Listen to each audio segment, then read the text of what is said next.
नमस्कार, जगाच रेसिपीजमध्ये तुम्हा सर्वांचे पुन्हा एकदा खूप खूप स्वागत आहे.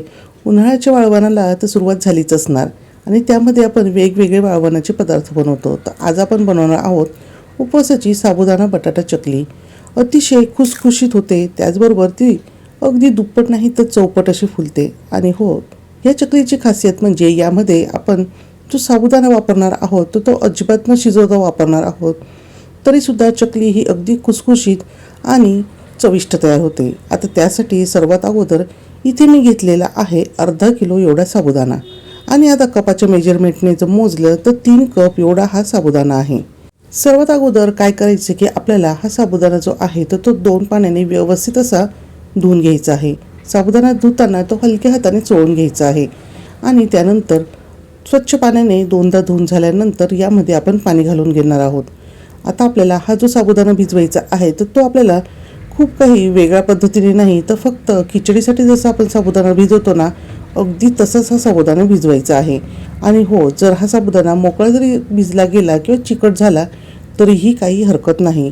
आता आपण इथे 3 कप एवढा साबुदाणा घेतलेला होता, त्यासाठी इथे मी 2.5 कप एवढे पाणी घालून घेतलेले आहे.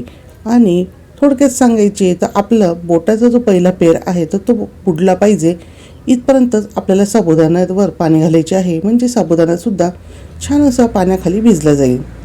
आता साबुदाणा मी सकाळी भिजत ठेवलेला होता, तर संध्याकाळपर्यंत हा साबुदाणा छान असा भिजलेला आहे. आणि जे तुम्ही बघू शकतात अगदी मोत्यासारखे दाणे हे साबुदाण्याचे मोकळे झालेले आहे. आता हा साबुदाणा खिचडी करण्यासाठी योग्य आहे अशा पद्धतीचा आहे. साबुदाणा भिजल्यानंतर छान असा फुललेला आहे, म्हणून मी मोठ्या भांड्यामध्ये हा साबुदाणा काढून घेणार आहे. आता आपल्याला यानंतरची जी महत्त्वाची स्टेप करायची आहे, ज्यामुळे आपल्याला पुन्हा हा साबुदाणा शिजवण्याची गरज लागणार नाही. आता ज्या भांड्यामध्ये साबुदाणा होता तर तेवढेच आपल्याला भांडे भरून पाणी घ्यायचे आहे. म्हणजे आता हे भांडे मी घेतलेले होते आणि यामध्ये जेवढा साबुदाणा होता तेवढेच मी इथे पाणी घेणार आहे. आणि आता आपल्याला हे पाणी अगदी कडकडीत गरम करून घ्यायचे आहे, म्हणजेच त्याला एक उकळी येऊ द्यायची आहे. इथपर्यंत आपण हे पाणी व्यवस्थित असे गरम करून घेणार आहोत. आणि हे अगदी कडकडीत उकळलेले पाणी आपल्याला ह्या साबुदाण्यावर घालून घ्यायचे आहे. आता आपल्याला सगळेचे सगळे पाणी अगदी यामध्ये घालण्याची गरज नाही. फक्त साबुदाणा ह्या पाण्याखाली पूर्णपणे व्यवस्थित असा भिजला जाईल एवढेच पाणी आपण यामध्ये घालणार आहोत. मग आता साबुदाण्याच्या क्वालिटीनुसार या पाण्याचे प्रमाण थोडेसे कमी अधिक लागू शकते. तर इथे मी जेवढे पाणी घेतले होते तर त्यापेक्षा थोडेसे कमी पाणी यामध्ये घातलेले आहे. आणि आपण पुन्हा हे सर्व मिश्रण व्यवस्थित मिक्स करायचे आणि यावर घट्ट असे झाकण ठेवायचे. आणि रात्रभरासाठी हा साबुदाणा आपल्याला असाच भिजू द्यायचा आहे. आणि त्यानंतर आपण बाकीची जी तयारी आहे तर ती दुसऱ्या दिवशी करणार आहोत. आता साबुदाणा बटाटे चकली करायची आहे, त्यासाठी इथे मी 1 किलो बटाटे छान असे शिजवून घेतलेले आहे. आता बटाटे शिजवताना सुद्धा तुम्ही इथे बघू शकतात बटाट्याला हलकेसे असे चिरा गेलेले आहेत, म्हणजे आपले बटाटे अगदी व्यवस्थित शिजलेले आहे. नेहमी शिजवतो त्यापेक्षा थोडेसे आपण जास्त बटाटे हे शिजवणार आहोत, जेणेकरून ते स्मॅश करायला अगदी आपल्याला सोपे जाईल. त्याचबरोबर याच्या चकल्यासुद्धा छान होतील. सर्व बटाट्यांची सालही काढून घेतलेली आहे.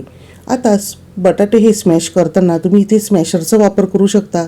पुरणाच्या चाळणीने सुद्धा हे बटाटे तुम्ही व्यवस्थित असे बारीक करून घेऊ शकता किंवा अशा पद्धतीने किसणीचा सुद्धा वापर करू शकता. फक्त आपल्याला इथे एवढीच काळजी घ्यायची आहे की यामध्ये बटाट्याचे जाडसर कण राहता कामा नये, कारण जर असे जाडसर कण राहिले तर चकली पाडताना आपल्याला थोडीशी अडचण येऊ शकते.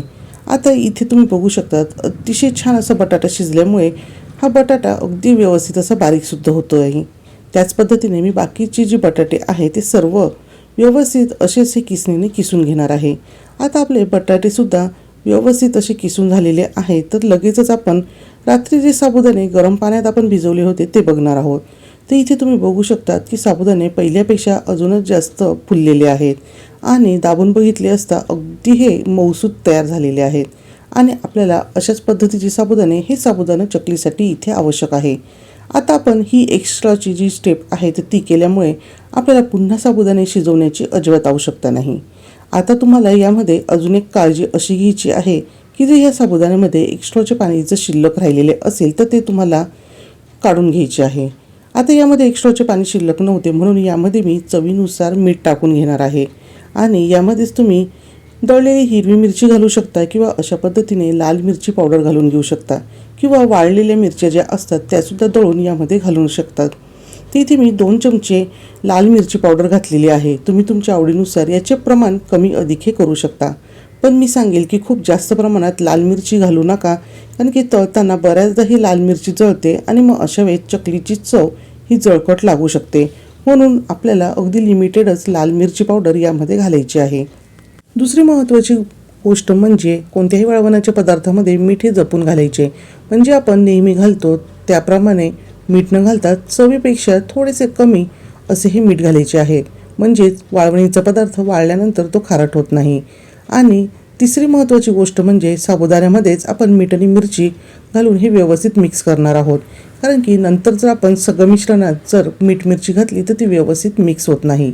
आता हे सर्व व्यवस्थित मिक्स झालेले आहेत. तर त्यानंतर यामध्ये आपण जे उकळून आणि किसणीने किसून घेतलेली जी बटाटे आहेत तर ते घालून घेणार आहोत.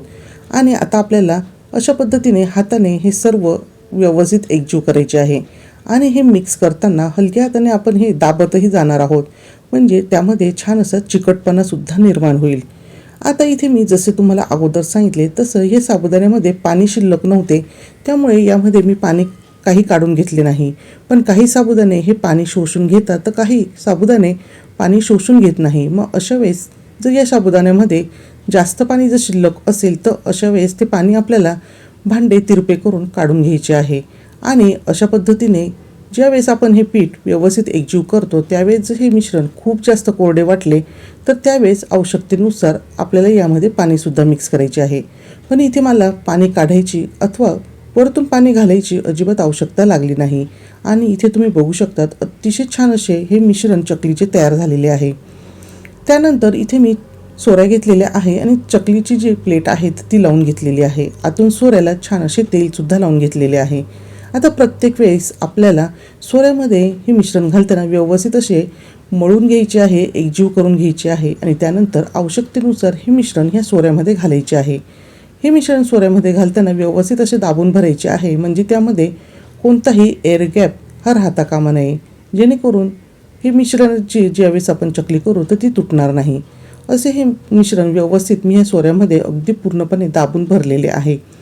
आता आपण लगेचच याची चकली तयार करायला घेणार आहोत. तोपर्यंत बाकीचे जे मिश्रण आहे तर ते आपल्याला झाकून ठेवायचे आहे, म्हणजे ते हवेने कोरडे होणार नाही. आता आज मी ह्या चकल्या ज्या आहेत ते ताटावर करते आहे. त्यासाठी इथे मी ताटाला तेल लावून घेतलेले आहे. तुम्ही ह्या चकल्या प्लॅस्टिक पेपरवर सुद्धा तयार करून घेऊ शकतात, पण प्लॅस्टिक पेपरला अशा वेळेस तेल लावण्याची अजिबात आवश्यकता नाही. आणि इथे तुम्ही बघू शकतात की अतिशय सुंदर अशा ह्या चकल्या इथे तयार होत आहे. कुठेही ह्या चकल्यांचे तुकडेसुद्धा पडत नाही. चकली पाडताना चकलीचे जे शेवटचे टोक आहेत ते आपल्याला आतमधल्या बाजूला घ्यायचे आहे. जर ते बाहेरच्या बाजूला असेल तर बोटाने आपल्याला ते आतमध्ये व्यवस्थित असे पॅक करून घ्यायचे आहे. म्हणजे ज्यावेळेस आपण चकली तळतो त्यावेळेस ही चकली मोकळी होणार नाही. अशाच पद्धतीने आता मी बाकीच्या सर्व चकल्या ह्या ताटावर करून घेत आहे. आता ह्या चकल्या वाळण्यासाठी साधारणतः 2 दिवस लागतात. 2 दिवसात अगदी छान अशा कडकडीत उन्हामध्ये ह्या चकल्या वाळून तयार झालेल्या आहे. आणि वाळल्यानंतर सुद्धा तुम्ही या चकल्यांचा रंग बघू शकतात. खूप सुंदर असे या साबुदाणा बटाटा चकल्या इथे तयार झालेल्या आहेत. आता ह्या चकल्या दिसायलाच फक्त सुंदर आहेत का, तर आपण त्या तळूनसुद्धा बघणार आहोत. मग आपल्याला कळेल की ह्या चकल्या नक्की कशा झाल्या. त्यासाठी इथे मी कढईमध्ये तेल गरम करायला ठेवलेले आहे. तेल आपल्याला अगदी व्यवस्थित असे गरम करून घ्यायचे आहे. आणि इथे वाळलेली चकली तुम्ही बघू शकतात. आता तेल हे व्यवस्थित गरम झाल्यानंतर आपल्याला गॅसची फ्लेम मीडियम करायची आहे. आणि मी सुरुवातीला चकलीचा एक तुकडा टाकून बघणार आहे. लगेचच हा वरती आला म्हणजे समजावे तेल व्यवस्थित गरम आहे. गॅसची फ्लेम मीडियम केलेली आहे आणि त्यामध्ये मी चकल्या सोडलेल्या आहे. इथे तुम्ही बघू शकतात की तेलामध्ये चकल्या टाकल्यानंतर खूप सुंदर अशा ह्या चकल्या फुललेल्या आहेत. गॅसची फ्लेम जर मोठी करून चकल्या तळल्या तर त्या आतल्या बाजूने व्यवस्थित तळल्या जाणार नाही, म्हणून आपल्याला इथेही काळजी घ्यायची आहे. आता याच प्रकारे मी बाकीच्या सुद्धा ह्या चकल्या अशाच तळून घेणार आहे. तर इथे तुम्ही बघितलेच असेल आपण साबुदाणा अजिबात शिजवला नाही तरीसुद्धा ह्या चकल्या खूप सुंदर अशा फुलता आहे. दिसायलाही अगदी सुंदर ह्या चकल्या दिसत आहे. आता ह्या चकल्या तुम्ही इथे बघू शकतात अगदी दुप्पट नाही तर चौपट अशा फुललेल्या सुद्धा आहे. अशा ह्या चकल्या दिसायला सुंदर दिसत नाही तर त्याचा तुम्ही कुरकुरीतपणा ऐकू सुद्धा शकतात. आपल्या जगच रेसिपी चॅनलवर वाळवणाची वेगळी प्लेलिस्ट आहे, त्यामध्ये सुद्धा तुम्हाला साध्या सोप्या पद्धतीने वाळवणाच्या अगदी वेगवेगळ्या रेसिपी बघायला मिळतील. त्यासुद्धा तुम्ही नक्की चेक करा. आणि अशी ही चविष्ट, खुसखुशीत आणि तेलकट न होणारी साबुदाणा बटाटा चकली तुम्ही सुद्धा नक्कीच तयार करून बघा. आणि ह्या चकल्या कशा झाल्या हे मला कमेंट करून नक्कीच सांगा. व्हिडिओ आवडला असेल तर व्हिडिओला लाईक करा आणि चॅनलला सबस्क्राईब करा. पुन्हा भेटूया अशाच एका जगच रेसिपी सोबत.